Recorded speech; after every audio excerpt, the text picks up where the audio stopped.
let's Yeah, get this thing yeah. started because I think there's going to be some people interested in this. Guys, you were watching Muscle Minds with Scott Stevenson. I'm Scott McNally. And of course, all of our programming is brought to you by the people from Patreon. So thank you very much for all your support. We are brought to you by byobbcoach.com. That's Be Your Own Bodybuilding Coach. You can get Scott's book at the URL I mentioned, or you can go to Amazon to get the hardcover. And you can reach out to Scott too for consultations, and you can reach out to me for coaching, mcnallydiets at gmail.com. We'll have our contact info below.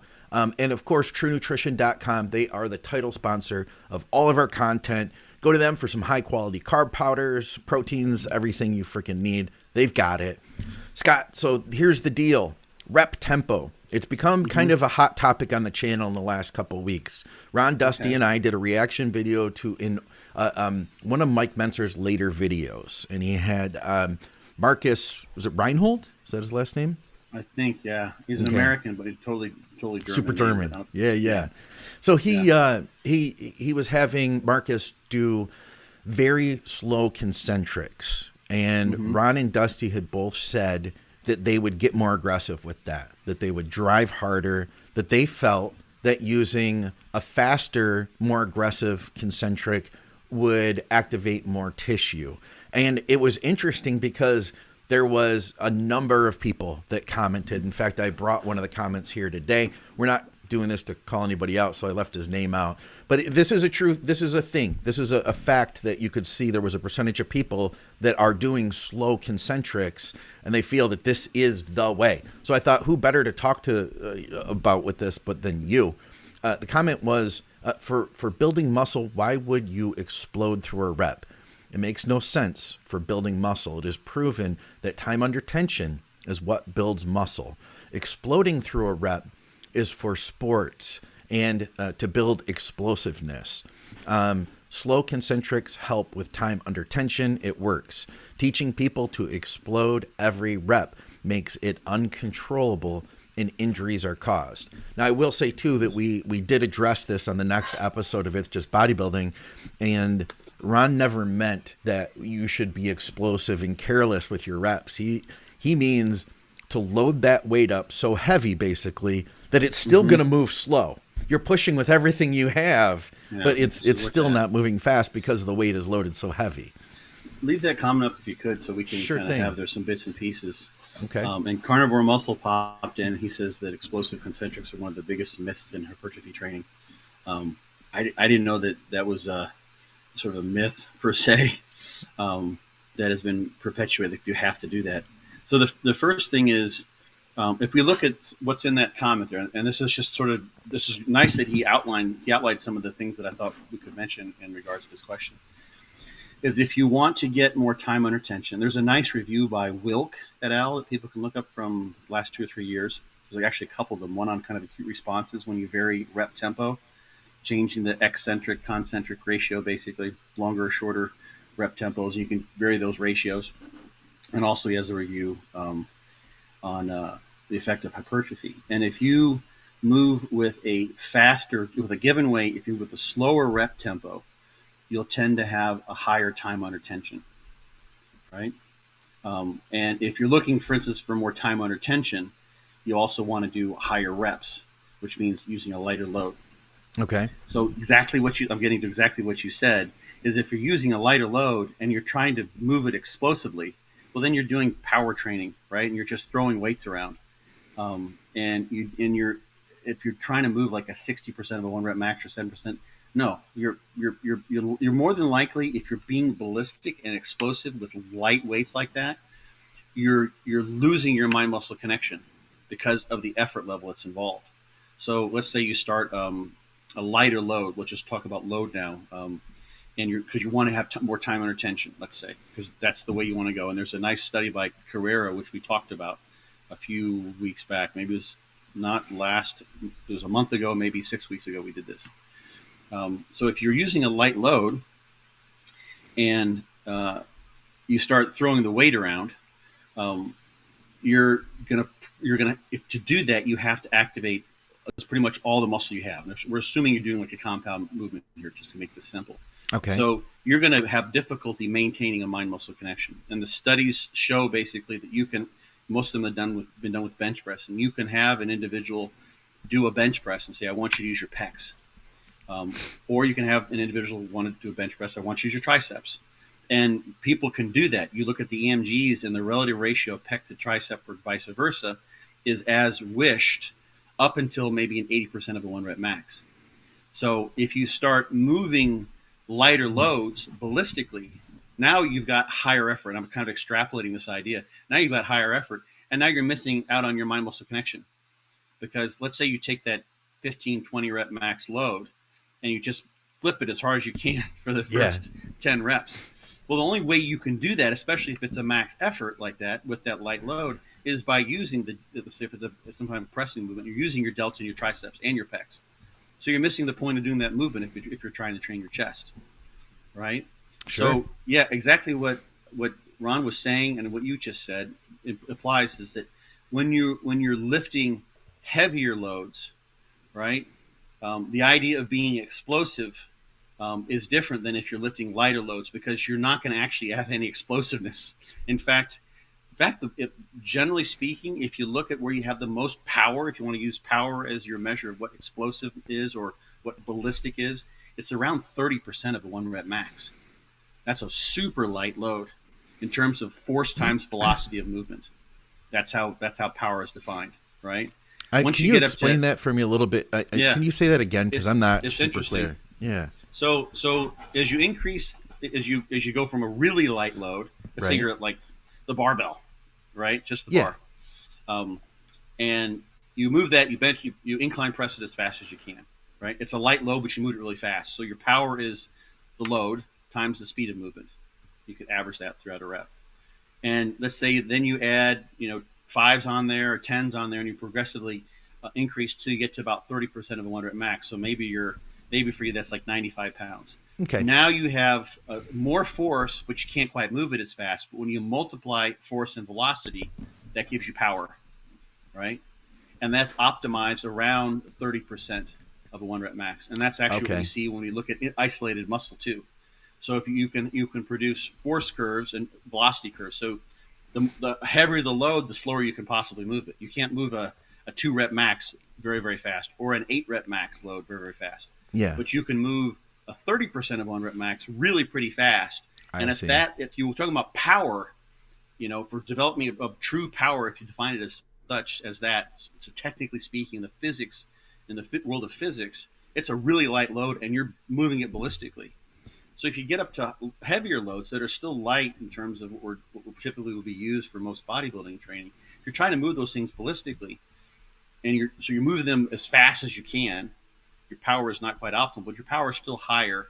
I believe John Garhammer's done a lot of these measurements. It varies a little bit depending on the movement that you look at. But if you're moving at a fast velocity like that, you're going to lose your mind-muscle connection. Yeah, because it's a max effort. So if you take let's say you got someone, newbie in the gym, and you tell some untrained person to just move that barbell as fast as they can, and it's weight they can do 25 reps with. Well, it's just sloppy form. They don't got a good mind-muscle connection. They're using tons of elastic energy. Yeah. They've got a stretch shortening cycle, all this kind of stuff that isn't going to be what you want in terms of activating a target muscle to reduce muscle growth there. So when you're training then with lighter loads, it would make sense to not be ballistic. Slow it down. And slow it down some, because when it's slower, then you can have a better mind-muscle connection and train the muscle that you want, as opposed to training accessory muscles. Okay. Yeah, so we're kind of this is a kind of a complex but interesting question. If you get up to a heavy load that you simply can't move rapidly, right? When you have an intention to move that heavy load quickly, yes. So let's say you're moving a load that you can do the first rep and it takes 1.2 seconds concentrically, right? Okay. Versus taking that same load and let's say you're going to do a 2-second concentric. To do that 1.2 second concentric, you're going to have higher muscle activation during that period of time, right? You're going to activate more motor units in order to do that. Okay. But it still is not ballistic. Sure. It's still slow, right? You're still not moving that fast, right? And what happens with those heavier loads then is with the faster rep tempos, you will tend to have more repetitions. You'll tend to have lower time under tension, but you'll have more repetitions. This is what's kind of complicated. But what you do then is have more workload, right? So you do 12 reps versus 8. So you go real slow with that heavy load. And let's say you do like 3-second reps, right? And you do eight of those, and you have a controlled eccentric, and let's say you get 30 seconds for that set, as opposed to you go a little bit faster and you get 12 reps, and it takes you 22 seconds. Okay. Right? But you just did 12 reps, and the eccentrics were relatively equivalent. So with that faster rep tempo, you had a greater workload. And what doing those concentrics a little bit in a ballistic fashion or in a sort of explosive fashion does is limits the muscle fatigue that you accrue, and you can see that because you got more reps, right? And allows you to have more loading in the eccentric portion of the repetition. And if we and this is, there's a Brad Schoenfeld has a nice meta-analysis. It's been a little bit old now, and most of these studies are comparing isokinetic devices where they look at just concentric all out versus just eccentric all out. But eccentric, it wasn't statistically significant in terms of effect size, but there was like a 10.0% increase in muscle size versus 6.8 when they compared eccentric versus concentric. So eccentric is more potent to a certain degree in terms of producing muscle growth. Sure. So if you're looking at how you're dosing each set, you've got 30 seconds, 8 rep set, 8 negatives versus 22 seconds, so less time under tension, but 12 eccentrics. And you've got a higher potent set, so to speak, because you've got more time under tension in those motor units that are active during the eccentrics. And eccentrics aren't very fatiguing at all. Yeah. So you've got a different configuration there, just comparing those relatively high loads. So here's the thing. You can look at the Wilk, whoever maybe has said this quote that we're looking at, you look at the Wilk, the data is all over the place. Some studies show that slower reps are better than faster reps for muscle growth, and some say the opposite. And they've, of course, as we see all across all the studies, and almost all the studies in exercise science, everyone uses a different protocol. They come up with their own conditions, and they compare like 6 seconds concentric, 4 centric, eccentric, 5 seconds concentric, 3 seconds eccentric, 4 seconds concentric, 2 seconds eccentric. It's like you look at the next study, it's a different configuration. It's like all over the place. I know it's a pain in the ass, right? So depending on the individual and the exercise and how well they can have a mind-muscle connection at those different rep tempos, you've got all these variables changing all at once. But if we take a step back and look at the idea of time under tension, and that's one thing that does vary when you compare heavy training with light training. And we have this study by Carrera that came out just in this last year or so. This is with postmenopausal women. This is the one we talked about. You remember this? It was about 6 weeks, 2 months ago. Okay. And they had a heavy load and a light load condition. They trained them for 12 weeks in heavy load or light load, and then they took like a 1 or 2 week pause, and then they crossed over. And what they did, they had high and low responders. So some women did better in terms of muscle growth initially, and then some were in the heavy load, some were in the light load group, and then they crossed them over, and they saw what you would expect of law of diminishing returns applied. They didn't grow as much in the second half, and those were the high responders initially, regardless of heavy or light load. And then the low responders, who didn't do as well, regardless of heavy or light load, when they switched over, they did better. There was like one exception, and that person didn't respond in either case. Anything. Anything. That was just kind of a non-responder, just, whatever. And like you asked a very, very good question. Do we know what caused this? It could be lifestyle. It could be desire to train with heavy versus light loads, how much pain they can tolerate, simply the mechanisms involved with muscle growth, individual, specific to that person's genetics. We don't know exactly what the causes were. What we did see in that in particular, that those who didn't do well with heavy or light load, when they switched over to one or the other, and I'm going to use a surrogate for load here and call that surrogate time under tension, since that was a term that was used before. And time of retention is also a surrogate for rep speed. That some people do better with higher load, lower load, or versus lower load. Some people do better with higher time of retention versus lower time of retention. Some people do better with higher rep speed versus lower rep speed. Right?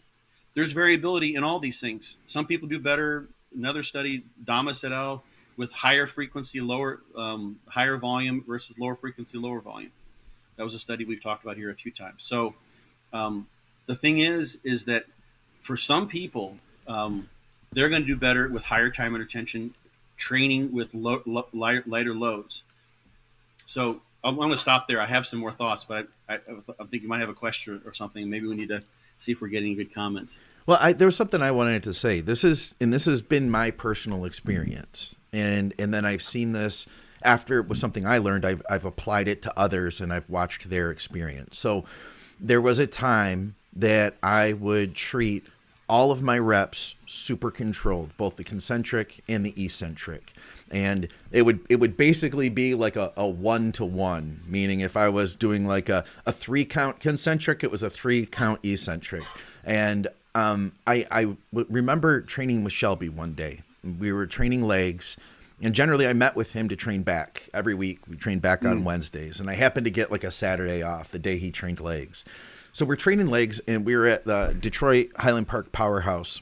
We were on the hack squat, and I'm doing my reps. It's my turn, and we had worked up to a pretty brutal weight, a hard working set, and we were going to do 3 sets at the time. I think it was like super high volume work that we would do 3-hour leg workouts, and he said, "Hey, why are you going so controlled on your concentric? Why are you not being more explosive with it?" And he said, "Try it and see how it feels." So I tried it, and what I discovered was it was much more fatiguing. And now let me define too. I think that when people hear of being aggressive on your concentric portion of your rep, they're imagining just like you said, the term ballistic. They're imagining just all that, just the elastic, the bounce, the momentum, all of that.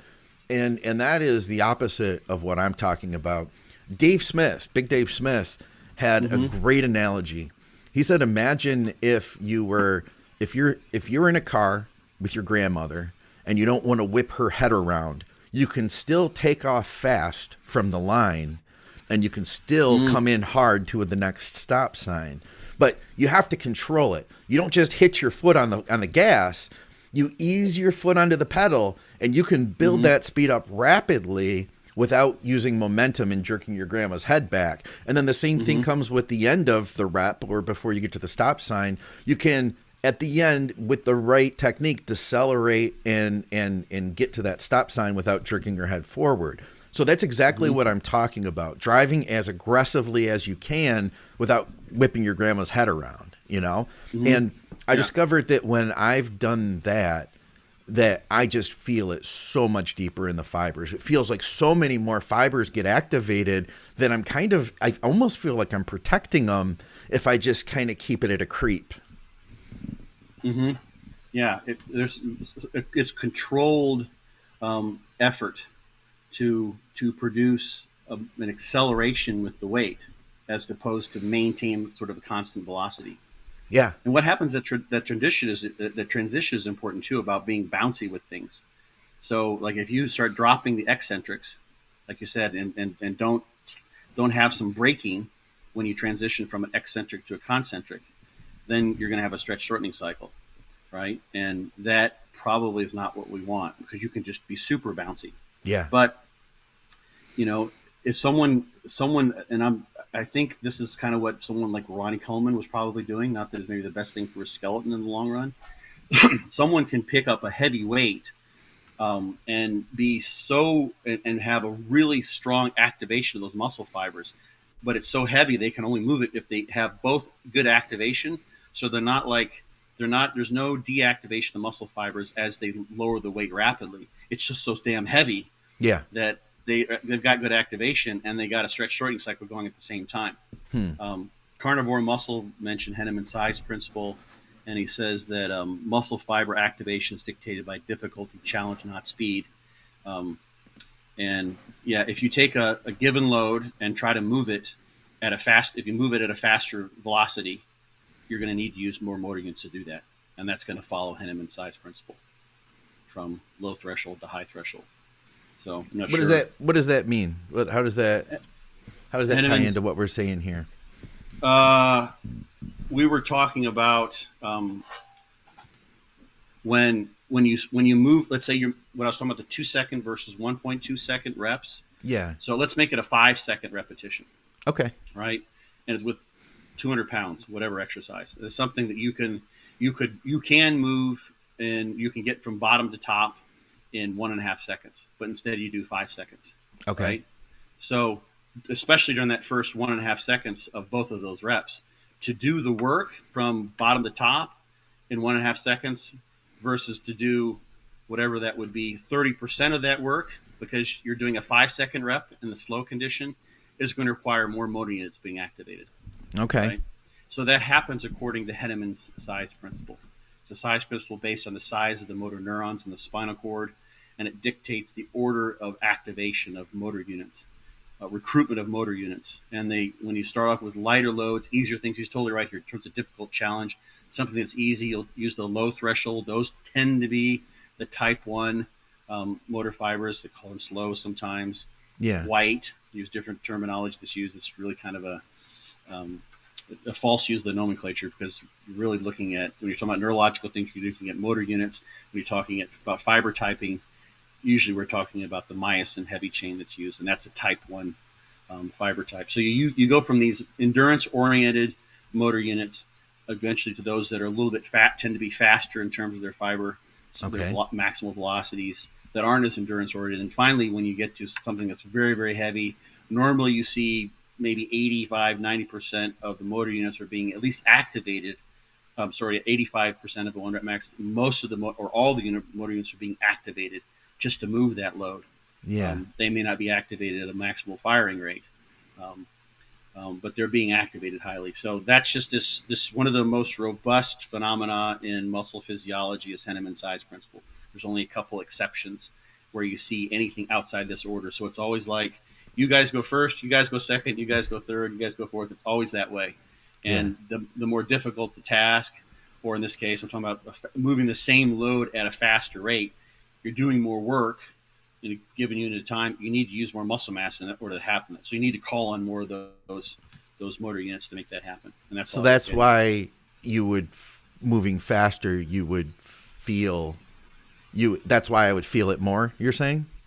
Yeah, well, it's harder. It's basically harder. I mean, see. if you look at moving 200 pounds in 1.5 seconds from bottom to top versus 5 seconds, it's harder. Okay. You need to activate more motor units to do so. Yeah, right? and I got to tell you, I'm obviously, I'm not a scientist, right? I'm a guy in the gym who's done this for a couple decades, and I've been able to intuitively figure that out for myself. And part of me has to ask, how much of that comes down to having had so many experiences in the gym, having lifted so many reps. And I wonder if what Ron is talking about is something that is more advanced, that a new guy can't just come in and do that. Maybe the newer guy does need to use more controlled concentrics in order to be able to keep maybe he's just not there yet. Maybe he doesn't have that mind muscle connection that it takes, that a guy like Ron or maybe even myself might take for granted. This is just what you do. Absolutely. I mean, Ben Pekulski, this was his sort of thing. And Kasim Hansen now is Ben was interacting with Kasim back in that's sort of a sordid story from what I understand, but Ben's big thing for years was all about learning how to activate the target muscle, right? Yeah. And you need to learn how to do the or find the exercises that work well for you and be able to create the right activation pattern so that you're training the target muscle. And that was kind of his first gig, but that wasn't, and he actually, I can't remember all the things he published, but he actually, he and I had a conversation once about this, and he said exactly that's stage one. Like learn to know what you're training when you're doing certain exercises, and learn how to develop a feel, so to speak, mind muscle connection, and then of course progressive overload is important, and being able to then take that skill set and apply that to heavier loading. Yes. So yeah. that's the next stage. So the interesting thing, like just something about this is a kind of a generalized thought, but if you're using slow concentrics, let's say you're going, 3 seconds. I don't know how slow some of the folks who are really big on the slow concentrics are doing their repetitions. But let's say that like being able to complete your repetition in 2.5 seconds or 3 seconds or maybe 2 seconds means that you're doing the repetition. And if you can't, then you failed, right? So if you're going 2 seconds, 2 seconds, 2 seconds, you come to the end of your set, and the next rep takes 2 seconds and you haven't quite finished it, then are you done? I don't know. But I would imagine that what happens then, because you do get more time under tension when you're doing your reps slower like that, you'll get fewer reps. But at the end of those sets, if your criterion for reaching failure is not that you can't move the weight anymore, that literally it starts going up, and then it stops, okay, and it starts to come down. Then you fail, right? Then you're done. If your criterion is I'm not completing my reps on this tempo, then you're going to be shot. You're going to miss some reps in reserve. Right? And that can be a negative of that. If you're that, and we're talking about, at the beginning of this is like people being super sort of obsessive about having like this really slow, controlled, perfect form. And I haven't seen as many things that relate to this maybe as you have, but if all of a sudden like you start to slow down where you're not going to get your rep in the 2 seconds, and then you just stop, well, you could be leaving several reps in the tank. Okay. Which makes sense. The other thing, versus if you're driving with everything you've got, you're just always driving with everything you've got. You're always driving hard, no matter, I mean, obviously using control, but as the weight gets heavier, it just slows down. You're not trying to adhere to a particular amount of time on your concentric. You're just trying to drive it up with everything you've got every time. So you can't get another rep regardless of how long it takes. The other thing too, like just a general thought that occurred to me thinking about this is that you're going to get more reps. You're going to be able to lift heavier weight for the same amount of reps if you move the weight more rapidly. Doesn't mean, be just stupid and ballistic about it, but faster rep tempos mean heavier weight. I don't know what that means. The bottom line is picking a rep tempo that allows you that you can progress with. So progressive overload, standardize however you execute, and then move forward, right? But if for those individuals, I'm going to kind of take a step back because we don't have research on this and just use, kind of still Dante's line here about lifting heavy slag iron. But if your strategy is one that you want to produce the strength gains that you possibly can, we know pretty solidly from the research that training with heavier weights or lower rep ranges produces the greatest strength gains, right? And we know on average that you can train with lightweight and heavier weight and get on average equivalent strength gains, hypertrophy gains. But we know there's differences as far as that goes. That's from the Carrera study. And I've always suspected that. And then now to take it sort of Dante idea, I always want to give him credit for this because, he said this so many times over the years. And I thought and knew it too, is that if you take someone who has fought tooth and nail, and some people just have the gifts to get there, they can just get there and be incredibly strong. But you take someone who doesn't train as a power lifter, they train still in bodybuilding rep ranges, and they get as strong as they possibly can, like the 6 to 12 rep range, and they're getting to where they're deadlifting 500, 600 pounds off the floor, or doing rack deads with 500, 600 pounds, right? They're doing squats with 4 or 5 plates for 10, 12, 15 reps, and they're doing incline presses with 275, 315, or what have you. It's going to be visible, right? So this is not to say you can't get there with slower rep tempos and more time under tension. There's lots of guys that are but if you look at almost all the big guys, even the guys that are relatively weak, who are pros, who are just incredibly muscular, they're still using crazy loads. Sure. And there's plenty of examples of guys who use very, very good control, and they use heavy loads. But I wonder to what degree we can take that information, because a lot of those guys train with the pro split. There's reasons that why that doesn't work as well for others. Many other people do well with a higher frequency regime, as in DC training and Fortitude training. But I think here's the point I'm getting at, is if you find a way as an individual to get as strong as humanly possible, and you're going to have to eat to support that and do everything else to support that, where you are one of the strongest mofos in your gym, to the extent to which your genetics are going to allow, you're going to look like you're one of the strongest mofos in the gym, and you're going to be big, Yeah. right?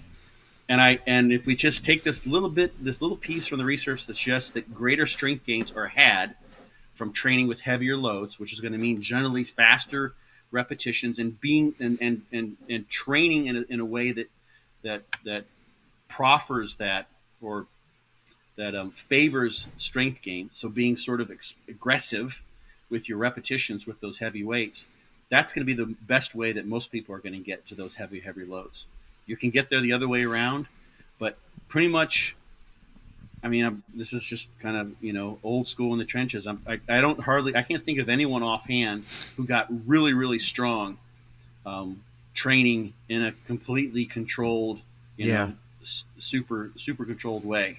I can think of some people who've gotten that, but I haven't seen it personally. I know of people I've trained with, but as far as people I trained alongside, people that I coached, they got to get aggressive. So if you don't have the genetics to grow that way, getting aggressive, I think at some point at least makes sense, because you get the strength gains, and strength gains are par and parcel with progressive overload. And that's the form follows function, which I like to assume. Getting big at nasty ass strong is going to get you nasty ass big to some degree. I think that's probably something that Ron and Dusty would both agree with right there. Like that, that's pretty foundational, and it's pretty simple, but I feel like it took us this whole conversation to get to that. And that makes total sense. Like that is the answer. And I feel like maybe I wasn't always in a place where I was capable of having the aggression that I can in a rep today. And that maybe somebody else is just in that place where they're getting there. I had to spend a lot of years getting stronger first. Right. And I think too, though, and here's the thing, this is tough. I mean, once you get let's say Dusty, let's say you take Dusty and you have okay, Dusty, you're gonna train with nothing but one arm cable pull downs at a very specific angle with a pinky twist, right? And you're going to have a slow and controlled tempo. And Dusty's actually really controlled with his training, from what I've seen. I mean, he has, but he's training so fucking heavy. He has to be sort of have an intent to move that weight fast. You can see from even how he vocalizes that he's doing that. But you take Dusty, who has that mindset and a mind-muscle connection, have him do that pinky twist lat pull down in that slow tempo. And it's going to be a different animal in terms of the effort that goes in that set than someone who doesn't have that background experience of lifting heavy ass slag iron, so to speak, for so long. So he's going to be able to make use of that set. So those sets can be totally effective, especially if that's the only way you can create a good mind muscle connection. But there's some limitations there that I think you run up against, because you could be limiting. Actually. I think what goes along with that, this is maybe the one thing that, is sort of goes unspoken. What kind of goes along with that is that you have to train. You're gonna need to train with light weights to some degree, but there's not so much of this aggressive mindset of I want to lift this whole freaking stack. Yeah, I want to brutalize this machine. This machine's going to be my bitch, right? And I'm going to take that on. And one thing that I think, from what I've seen, it happens with DC training, it happens with Fortitude training, is that you can start off a training cycle and you've got perfect form, and slowly your weights will go up and you get overly logbook focused. And as long as you know how to reel yourself back, I think there's something to say for that. Every once in a while you break form, maybe a little bit truly ballistic, you cut your range of motion a little bit short. It's not the end of the world, but you felt those heavier loads, and having that mindset tends to drive you towards being a little more aggressive with things. As long as you can reel yourself back, and don't end up just being super sloppy. Although we do have examples of people like Branch Warren who looked really friggin' good training super sloppy. Yeah. Probably really good mind muscle connection behind all that. I almost feel like that's okay. Yeah. Some of what we're seeing now is almost a backlash to that. You know, we Mm-hmm. had so many people that were like, we were all inspired a decade ago by guys like Branch, the training of guys like Ronnie, you know, and now I Mm-hmm. almost see a backlash to that, which, you know, things kind of go in cycles, right? That Mm-hmm. there's become this like Always. super highly controlled thing.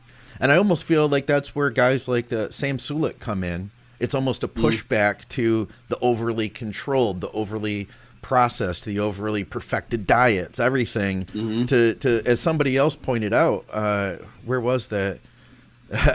Steven. He said, sometimes I think it's as simple as just lifting heavy ass weight with a lot of intensity. That part of the comment stuck out to me. Mm-hmm. You know, sometimes that's really what it comes down to, is just like Yeah. getting in there and doing it. You know, and I didn't, for myself, somebody did tell me, like, try being more aggressive, but it's something that, like, you didn't have to show me a study on why it worked. I just tried it. And that's what I would encourage Mm-hmm. anybody else. If you're, you know, Mm-hmm. the way I expressed an aggressive, you know, concentric, try that out. Still using the control that I talked about, Mm-hmm. but being as aggressive and pushing as hard as you freaking can within that without creating momentum. And just ask yourself, you know, like, how does that set feel compared to what I normally get, you know, on a Yeah. movement like a hack squat, for instance. I mean, here's the thing. Like I said, I think high reps will work, low reps will work, high time and attention will work, low time and attention will work. Slower. I think slower tempo and higher tempos will work, and it probably varies. I think really some of these arguments that this works better than that Yeah. comes from someone's personal experience, Yeah. and someone else has a different personal experience, right? Yeah. But if we think about it this way. So let's just say you're someone that we're on, like you're like what we take from the average is that both high reps and low reps would work for you, right? Okay. Or let's say slow tempo and faster tempo would both work for you. Okay. And you start off in a training block, and you're staying within the realm of what reasonable controlled reps would look like, right? Yeah. And you start off being slow and controlled, and then over time you get a little bit lackadaisical, and you start moving things a little bit more ballistically, so explosively, so to speak. The rep tempo increases, and you're because you're beating the logbook, but you still haven't gotten to where you're just being just a sloppy butthead in the gym. You're just not like throwing weights around, and just without any concern whatsoever for what muscle you're actually training. You're just trying to move the weight, right? So you stay within the parameters of what we know works, and we look the high rep, low rep, the low load, high load rep literature is very, very clear in this regard. You can get growth from a wide range of repetitions. When you include blood flow restriction in there, you've got a whole other idea. So there's a wide parameters within which you can work, and if you stay within those parameters and moving from more controlled to less controlled, slower tempo to faster tempo, allows you to get stronger over time. And just because that fits with your mindset, fits with your psychology. I'm going to go in, I'm going to get 2 more reps this time. I know I'm going to. And let's say you do, but your rep tempo is a little bit faster, right? But you're still within a normal with rep tempo that's effective. And you go from pressing 185 pounds on an incline to pressing 275 on an incline over the course of 4 or 5 years. But you set yourself back every once. So this is something I do with my clients a lot. It's like, okay, how's your form? You're getting a little tendonitis, your shoulders starting to bother you, various sorts of things. Like, okay, how's your form? It's like, yeah, I'm probably getting a little bouncy, a little lackadaisical. So you bring things back down, or you change exercise, you come back to it, and you restart. You're not as strong as you once were. And when you restart with a lighter weight, you don't have this the logbook's not in your mind. You're just setting a new baseline in terms of how you're going to move forward, right? You're not trying to beat previous reps. So now you're slow and controlled again, right? And that still works. And then you progress your way up. And this time, instead of starting at 185, you start at 225, right? Yeah. Or 200, and then you get to 245.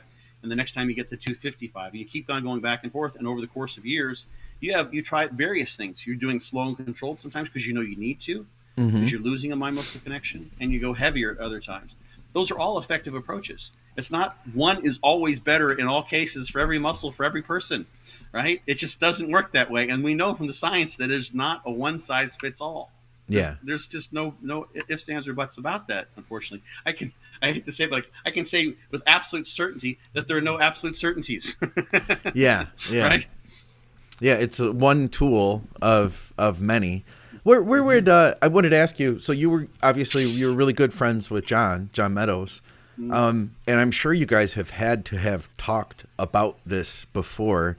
And obviously you can't put words in his mouth, but where would you guess he would have stood on this particular conversation? And I know he did use a lot of variety. In fact, looking at John's training and getting like my own experiences with mountain dog training, I felt like that really opened me up to be creative and to say, okay, yeah, so this technique works really good for me, and I can file that away as now I have this as one of my tools that I can add to my repertoire of the various techniques I can use to try to evoke a stimulus. It's not the only thing. It is a great one. What would John have to say on this if you had to guess? John had this in his programs. The thing that popped right in my head was challenge sets. He did these where you just let loose. There's one of a really good video of Antoine Vaillant training with John years ago when John was coaching him, and I think he even flat pressing the 150s, and he did like 32 reps or something like that. Oh God! And there was when I trained with John out at Elite FTS, the first compound, and Dave Tate was there, and John was having back problems, so he didn't do this, but we did Dave loaded the bar up. We did a partial deadlift off blocks, and I don't know what the weight was. It was a couple of plates, and then like just every fucking chain that he had. Yeah. Massive amount of chains. The video is still somewhere on I think it's PhD versus Meathead. Okay. Right? Yeah. And it was just go to town, just go after it, just rip into the thing, and just be an aggressive animal, right? And if you do that, here's the thing, because I've gone through. Well, actually, I can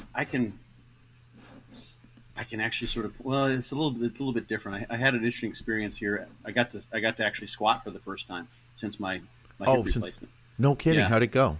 Yeah. Well, let me just give my point, and then I'll say that. Okay. This kind of relates, but there's too many other variables. I can't say it's exactly the same phenomenon. But if you are training, really slow and controlled like that, if you haven't done that before, right, and then you go to that. One of my sort of markers of novelty is muscle soreness. It's not, you don't want to completely throw it out. You'll be sore, right? Anyone who's not tried these yet, try row stop deads. It's on my Instagram channel, and you can't use very much weight. They're called row stop deads. I've got a video there. The gym's is painted in red, and basically you do a bent over row. You can do this with a barbell. You do this with a machine. And you pull up to the top of the concentric, and then you extend. You keep the bar there. We did this together. We did those in Columbus. Oh, that was the row stop dead. That's the row stop dead. Oh God, they're brutal. Yeah, they're brutal. Yeah, they're totally brutal, and it's all. It's a totally controlled contraction. And when we were doing those, I think I might have used like 185, and at the time, like I was rowing 365. Right? Yeah. You can't use very much weight, and they will just destroy you. And it's a very slow, controlled movement. So you go from, more dynamic type of training, that's probably the better word to use, to really slow and controlled. And someone made a good point here. Vacky 96 is start with the intention recruiting the muscle. So he quoted me. I don't remember saying that, but it sounds like something I might have said. So you start the movement with the muscle, your target muscle, right? Initiate there. If you haven't done that for a while, and you'll be sore as shit. Oh yeah. And vice versa. If you've been doing a lot of that, and you go to, it's like, okay, now I'm going to just throw 2 1/4 on the bar and do a bent over row, and I'm going to just go to town, right? And take no prisoners. So I was able to squat, and I've been doing a week after my hip surgery, I did like a body weight set of body weight squats for 100 reps, and that felt pretty good, not too bad. And then after that, like I was doing legs like every 3-4 days. Well, I was doing stretches and a bunch of stuff like literally every day, but doing that for a while now. And then I started doing split squats, 50 reps a side, just a straight one single set. All right. This was body weight, because I'm not trying. I still have to I still have to have bone forming around the implants here before I go too Yeah. crazy. Yeah. And then I saw my doc at like a little before 4 weeks out, and he said, I said, when can I start squatting again? He's like, well, you can go with 135 right now if you want. I'm like, Okay. cool. So my next was a couple of days later, exactly 1 month later, and I did a set of 50 reps. So that was fun. And I went, but the thing is, I was like, Scott, don't break your femurs, right? Yeah, right. And the cool thing was I mean, dude, it's been so long since I was able to squat and not had to kick my left leg out to the side and do some funky activation pattern. I just went down, and I felt my legs felt normal, my hips felt normal. It felt good, huh? It was amazing. That's so cool, man. I went really, really slow. So some of this stuff, I went really slow. Just was like making sure I don't feel any weird popping noises. Sure. I didn't want to be ballistic at all. Yeah, oh God, no. No, not even close. Just and I think I did like about 25 reps. And most people would have just stopped there. I'm like, oh, this feels really good. And it's only like it's 135, you know. And on my machine with my top squat attachment, it's only 25s on the bar. But that's okay. It's about 140 probably because the bar weighs like 75. Anyway, so I rested. I'm like, I'm gonna do 5 more reps. So I did 5 more reps. I'm like, well, that's like 30. I'm like, I'm gonna do 5 more. I just went, and it was no weight on my back. My low back had no problem with that. Normally with a heavier squat, I'd be like, I got to get the reps done because my low back's gonna get in. Yeah. I did 5 more, and then they started getting hard. I actually filmed this, so I could probably put this up on Instagram. Yeah, you should. And then I did like 2 or 3 more, and then I got close, and then I got up to around 40. I'm like, okay, I want to try to get 50. So I'm like, then when I felt really good with the movement, I just done 40 reps, and then I just banged out relatively rapidly. This was what was interesting, exactly what we've been talking about. If I kept going at that slow, controlled pace, with as much rest, I wouldn't have been able to get to 50. There's no way, because I was doing like doubles 2 at a time. I was like, widowmakering this thing out, and if I kept going at that pace with the slow, I would have probably gotten 45, maybe 46, 47. But I'm like, you know what? I think I can get to 50 if I just start going back and it wasn't like I wasn't bouncing, I wasn't springing off of support or anything. And I got 10 more and I ended at 50. Nice. And then I got really sore. I bet you did. And I want to share this. We're going to keep this short today, but this is really interesting. So one thing that happens with muscle soreness is inflammation. And with inflammation, you get fluid, right? Okay. You can see, I know at least I've seen up to 20% increase in cross-sectional area with an MRI of, for instance, the quad muscle when it's been damaged. That's sizable, right? And I've got a hematoma still. I've got incisions, obviously, on both legs. Both hips were replaced. And I got a hematoma on the right side. The doc knows about it. Like I'm going to go see him in a couple of weeks about it. Okay. And so it's big round mound, it's kind of nasty looking. And when I got done with the 50 rep set, he's like, you have that hematoma because you're so active, because I'm putting in like 10,000 steps on some days, and then lifting and everything else. And when I got done, I got a pretty decent amount of water retention on that right leg. And about 3 days later, the soreness was really pretty bad. But it felt good, right? And I got water on the left side too. And then about 4 days later, it was going away on the left side. And the left leg would have been the one that what I would expect would have gotten the most sore, because that's the one that I hadn't been able to use as much. Okay. And it was getting better. Like, no problem. Okay, this is cool. The right one was not. And finally, about I think it was 4, maybe 5 days later, I'm like, okay, I'm gonna see if I can get this water retention to go down. So I iced and I don't like ice at all. I was using Chinese medicine stuff, but it really wasn't getting rid of the water. And I iced the incision, this big sort of mound of water. I mean, I had water, like fluid, all the way down to my knee and my adductor. It wasn't bruised. It's just fluid, just kind of nasty. You could see, like, it's my legs, my skin's like thick as the skin in the back of my hand. Okay. And, there's like this big, like, thick skin fold of water there. Yeah. I did that once, like in the evening, and went on a dog walk, and I iced when I went to bed. The next day I woke up, 90% of my soreness was gone. Okay. So, which was like, okay, what was interesting there, my suspicion is that the extension of the muscle, because I didn't ice my quad. I iced the upper quad, but the bottom half of my quad is where I was feeling muscle soreness, but there was fluid retention there too. And I got rid of that fluid retention. I think that the pressure somehow, in terms of how my brain's interpreting the soreness, whatever else is going on in terms of actual inflammation, is the fluid is a large component of that. When I got rid of the fluid, it wasn't like all of a sudden, it was like that fast. and the fluid went away really, really fast. It surprised me. I've noticed that with getting like a bad quad shot, and Okay. what I had done in the past, you get swelling in your leg, and you're getting massive pain. And if I used an ace bandage and wrapped it, and went to bed, and the next day I'd wake up, and it would have pushed the fluid out, and from that swelling, and the pain would be dramatically less as well. Yeah. Yeah. Because of these incisions, I've had fluid on my quads now for, it's not nearly as bad now, but for the first 3 or 4 weeks, I'd go out for walks, and it felt like literally for the first month, I felt like I had just decimated my quads. No kidding. No kidding. Just create like more muscle soreness than that's way too much, dude. But I hadn't done any quad training aside from those lunges and those split squats, and nothing that would have, and that wasn't changing my level of soreness. So it was the fluid. So exactly what you said. So I found that was pretty interesting. I got something to wrap us up on here, Scott. This is check out what I found.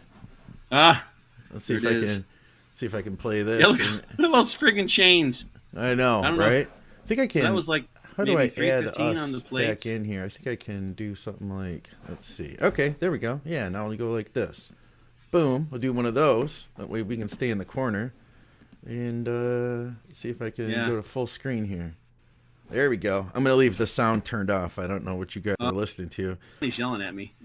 Is that all it was? Let's hear. Keep rapping. Come on. Yeah. Yeah, come on. High number. This is a 2 minute and 15-second video, 13-second video. Well, Dave's the next one, I think. Okay. When was this, Scott? How long ago about? Oh, well, it probably says there. I can look afterward. I'm on full screen, so I can't see it. 2016, 17, maybe. Okay. It was a good time, man. That was a good point. Mm-hmm. You were jacked there, too. Look at those triceps. You guys see that? I had a belly full of intra as well. Did you? So I'm not even, yeah. And a head full of hair, too. Look at that. You got the long right? hair and everything going on. I just think I'd try another one. And that was it. Dang. Each one of those chains is, what, 15 pounds or so? Something like that, you know? I don't know. 20 pounds? Dave. Yeah. Dave was an animal with his training. Oh, yeah. It was so much fun. I think I got him on this set if you count the reps. I don't remember. But shoot. We'll just we'll say you did regardless. How about that? I'm pretty sure I did, but I mean this wasn't long after Dave had his hip replacement, I think. No kidding. Yeah. He was one of the things that this is why I asked my doc. Dave's got a funny video where he actually documented a squat before his hip replacement to see where he was at, and then 7 weeks later he came back to that weight. It's a box squat there. Yeah. And he squatted the same weight for I think the exact same reps, right? And he brought it into his doctor. Yeah, it's like 7 or 8 weeks out, and he shows it to his doctor, and his doctor watched like the first couple reps. You can find the video, and I thought Dave was going to fall down there. I was running because it looked like he was going to fall forward over the bar, right? Yeah, it's good. And his doctor watched the first couple reps. He just hands the phone back to him, and Dave's like, "Well, you didn't watch the whole set." And his doctor he's like, "What are you doing?" and I can't remember exactly what Dave said or the doctor said, but he says, "You see, I think he said something. You see those little screws in your phone, little bitty screws?" He's like, "Would you use one of those screws to hold that picture up on the wall over there?" He's like, "No." He's like, "That's kind of what's going on in your legs right now. So don't lift those heavy weights anymore. You're not ready for that, right?" Yeah. Because it's too much, right? So, I mean, I would have done that too because it feels like it could go, but you never know, right? So, taking my time. I'm thinking I'm going to work up and see. I mean, the last time a few days ago I squatted again, and this time I did 50 reps continuous. I don't know if your doctor meant for you to do 50 rep sets. First of all, he probably imagined you doing like casual 8 reps with the he would with never one plate. But here's the thing. Obviously, here's the thing though. With the, I think there's sort of with the bone, it's a little different than muscle, right? And it's like he's like, just don't want to have any more weight than that, right, on the bone. I mean, that I'm under that load for a longer period of time. I mean, I could do 5 sets of 10. Yeah. Yeah. Right? And that would basically, for the bone, be roughly equivalent to doing 1 set of 50. But for the muscle, it's a whole different deal. Absolutely. So I'm trying to make the most out of the weight I'm allowed to use. He said that 8 weeks. No, 3 months, I'm able to go to 315. Okay. He told me so. And that's what I kind of used before. He was on the Smith machine at this gym, that's a local gym, because I just wanted to like document it on that. So I'll go back to that. And I think I'm hoping, we'll see. I don't want to. I didn't get sore really nearly as bad after the last time. This was just a few days ago, and I did 50 reps like right in a row. Okay. Yeah. No pause, straight the whole time. A little bit faster tempo, but that was pretty hard. There was no more really left. I just stopped at 50. And I'm hoping eventually, I'll be able to do. I mean, 100 would be cool. But it all depends on how you do them. I think if I went back and did those 50 reps really slow and controlled, or tried to do reps again like I did that very first set, it would be a different story. It would probably be just as hard now. It's not like I've gotten tremendously more fit, right? But I will get more fit, I think. Oh, absolutely. So, I'm thinking if I could do 75 reps with 135, I could probably get 315 for more than 12. If you can get up to like 75 reps, we're getting into like Tom Platz territory. I don't care how much weight is on the bar. You know what I mean? Not even going to compare myself to Tom Platz. You get 100 reps. You get a patch. Yeah. It says like the Tom Platz squat club, something like that. There's a couple videos. A guy named Sarge. It's one of the craziest. Sarge's attempt at body weight squats for 100, and he got 98. Holy and crap! It's a 10-minute set. Yeah, it's a 10-minute set. That's a brutal. Sarge is the guy's name. That's totally a brutal set. You can do a lot with body weight. Free bar too.